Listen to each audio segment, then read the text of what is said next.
सैयदना अबू हुरैरा रज़ियल्लाहु ताला अन्हु हदीस के रावी हैं। रसूलुल्लाह सल्लल्लाहु अलैहि व आलिहि वसल्लम ने फरमाया,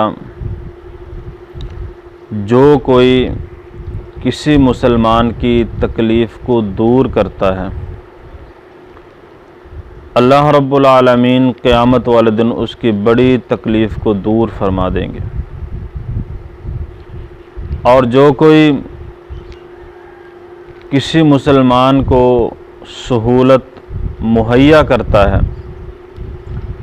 तो अल्लाह रब्बुल आलमीन क़यामत वाले दिन उसको सहूलत अता फ़रमाएंगे। नबी अलैहिस्सलातु वस्सलाम ने फरमाया, जो कोई दुनिया में किसी मुसलमान की पर्दापोशी करता है, उसके ऐबों पर पर्दा डालता है, उसके ऐब छुपाता है, क़यामत वाले दिन अल्लाह रब्बुल आलमीन उसकी पर्दापोशी करेंगे, उसके ऐबों को छुपाएंगे।